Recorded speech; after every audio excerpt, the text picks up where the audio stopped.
Assalamualaikum, hai, ketemu lagi di Dian Novitasari Channel di Inspirasi Budi. Jangan lupa subscribe, like, share, and komennya. Terima kasih. Hari ini kita akan melanjutkan membahas materi kelas 4, tema 8, daerah tempat tinggalku, buku tematik terpadu kurikulum 2013, edisi revisi 2016. Silahkan disimak ya. Di tema 8 daerah tempat tinggalku, kamu akan belajar mengenal berbagai mata pencaharian penduduk kaitannya dengan kegiatan ekonomi di Indonesia. Selain itu, kamu akan mengenal berbagai karakteristik masyarakat Indonesia dan mengambil manfaatnya guna menjaga semangat persatuan dan kesatuan bangsa. Kamu juga akan mengamati daerah lingkungan tempat tinggal dengan berbagai pengetahuan yang dapat dimanfaatkan untuk menambah wawasanmu. Dari lingkungan kamu akan mengetahui berbagai karya seni, berbagai karakteristik individu, dan berbagai legenda dalam cerita fiksi. Ajaklah orang tuamu untuk menceritakan berbagai karakteristik yang ada di lingkunganmu. Setelah itu, diskusikan manfaat perbedaan karakteristik baik untuk dirimu maupun untuk masyarakat pada umumnya. Selain itu, ajaklah orang tuamu untuk berdiskusi mengenai berbagai mata pencaharian penduduk.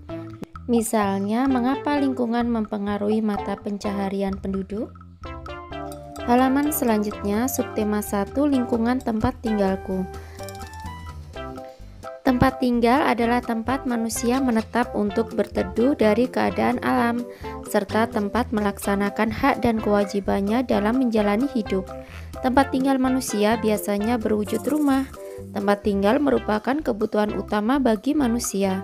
Setiap manusia tentu menginginkan lingkungan tempat tinggal yang nyaman untuk kehidupannya. Amatilah gambar di atas. Gambar tersebut menunjukkan bagian dari lingkungan tempat tinggal. Lingkungan yang ditunjukkan berupa beberapa rumah yang ada di sekitarnya masih banyak pohon. Pada gambar juga terlihat hamparan sawah dengan para petani yang sedang bekerja. Terlihat juga binatang berupa ayam dan sapi. Lingkungan tempat tinggal pada gambar lebih tepat dinamakan pedesaan. Di mana tempat tinggalmu? Bagaimana lingkungan tempat tinggalmu? Nyamankah kamu tinggal di lingkunganmu?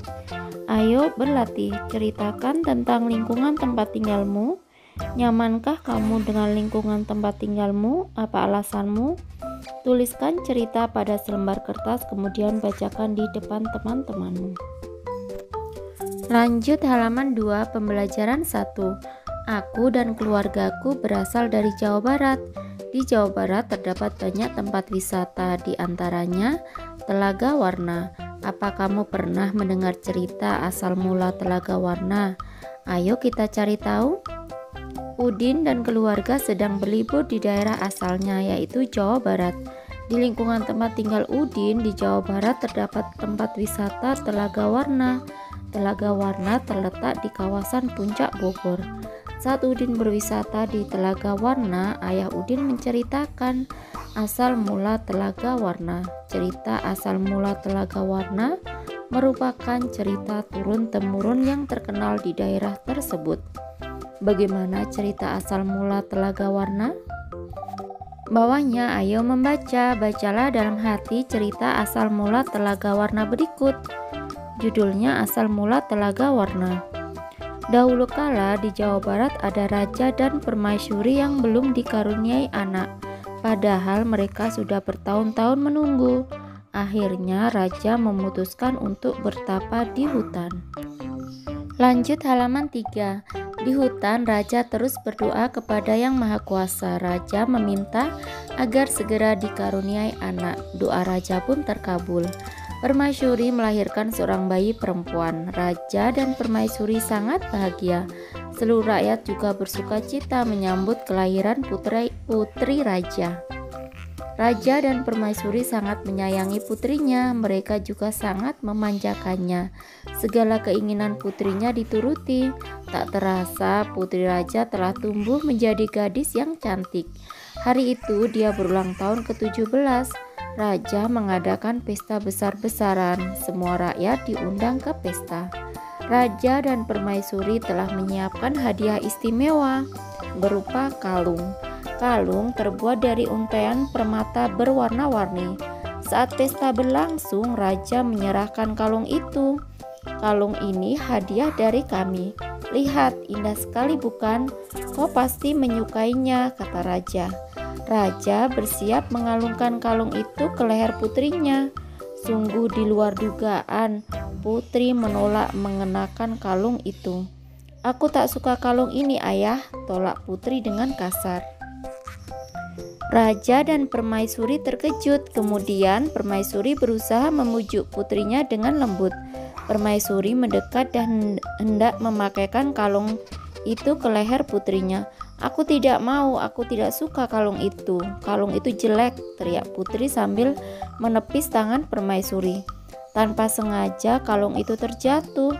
Permata-permatanya tercerai-berai di lantai. Permaisuri sangat sedih. Permaisuri terduduk dan menangis. Tangisan permaisuri menyayat hati.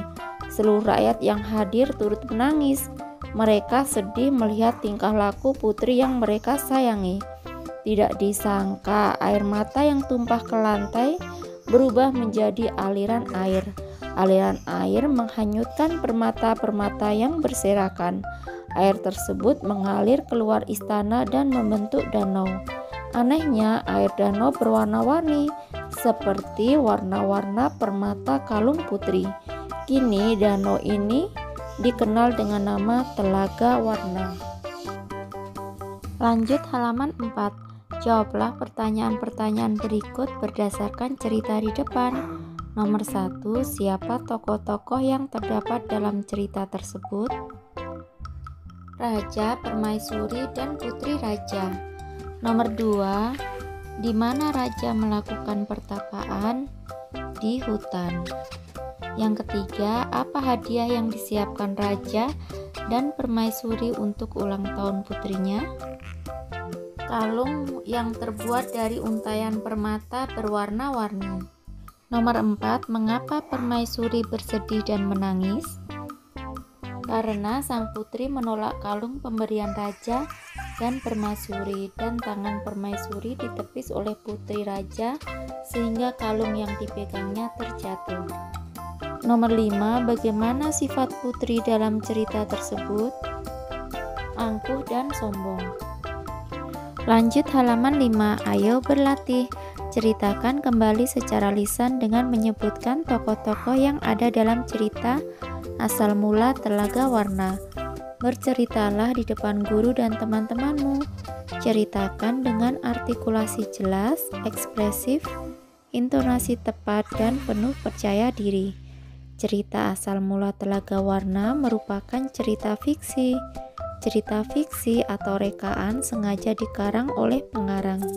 Cerita fiksi diolah berdasarkan pandangan, tafsiran, dan penilaian pengarang mengenai peristiwa-peristiwa, baik yang pernah terjadi secara nyata maupun hanya dalam khayalan pengarang. Cerita fiksi dinikmati pembaca sebagai sarana hiburan. Ayo berdiskusi, carilah informasi tentang cerita fiksi dan ciri-cirinya dari berbagai sumber. Lakukan kegiatan ini bersama teman sebangkumu. Diskusikanlah informasi yang kalian peroleh.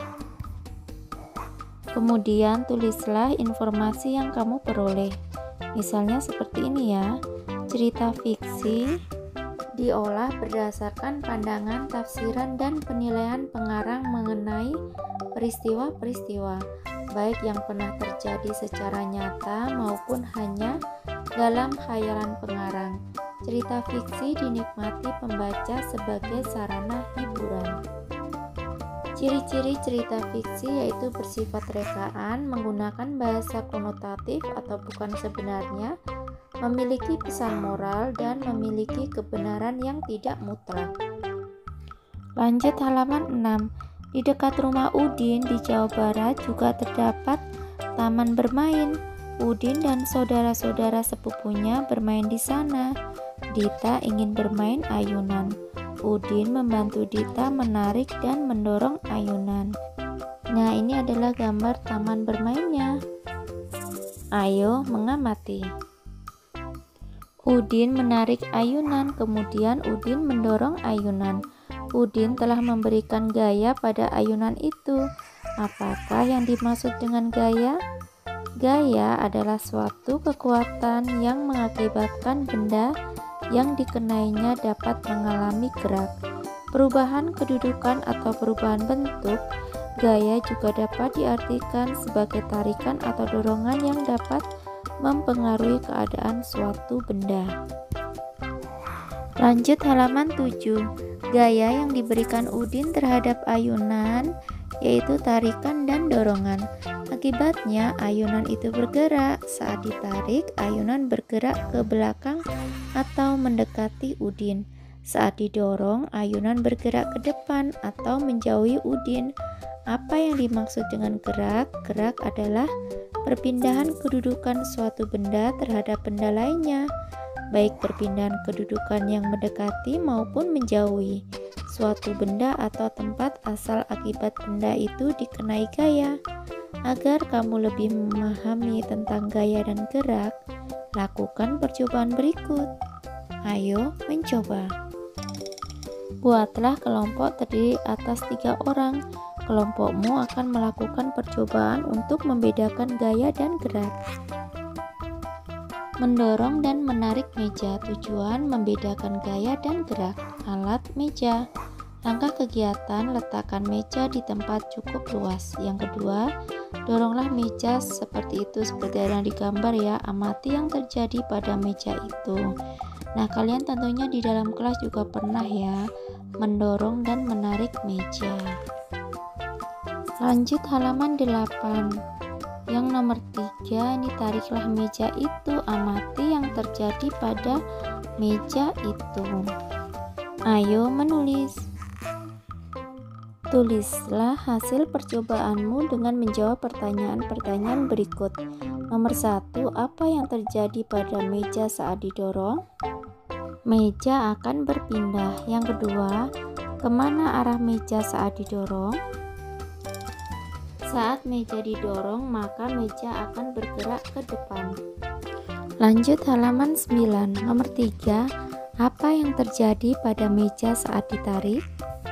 Meja akan berpindah. Yang keempat, kemana arah meja saat ditarik? Saat meja ditarik, maka meja akan bergerak ke belakang. Ayo berdiskusi. Bersama kelompokmu diskusikan tentang perbedaan gaya dan gerak. Tuliskan hasil diskusi pada kolom berikut. Perbedaan gaya dan gerak. Alternatif jawabannya bisa seperti ini ya. Yang nomor 1, gaya dapat mempengaruhi bentuk benda dari dorongan atau tarikannya. Sedangkan untuk gerak tidak dapat mempengaruhi bentuk benda.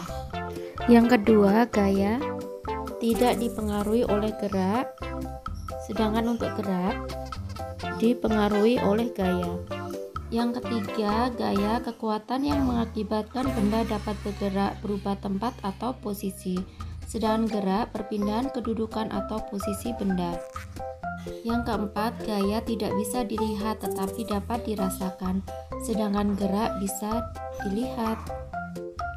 Lanjut halaman 10. Ayo renungkan. Apa yang kamu pahami tentang cerita fiksi? Apa ciri-ciri cerita fiksi? Apa yang dimaksud dengan gaya? Apa yang dimaksud dengan gerak? Dan apa yang membedakan gaya dan gerak? Alternatif jawabannya bisa seperti ini.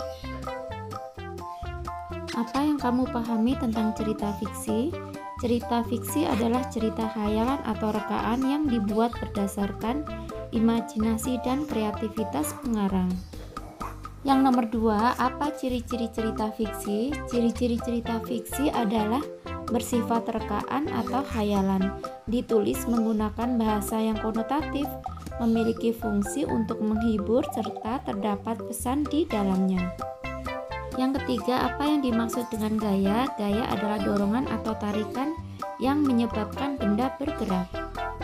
Yang keempat, apa yang dimaksud dengan gerak? Gerak merupakan perpindahan tempat, perubahan percepatan suatu benda karena adanya gaya. Yang kelima, apa yang membedakan gaya dan gerak?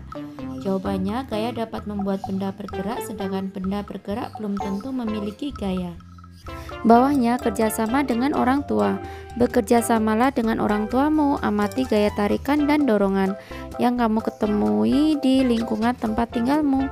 Diskusikan tentang gerak yang ditimbulkan akibat gaya tersebut.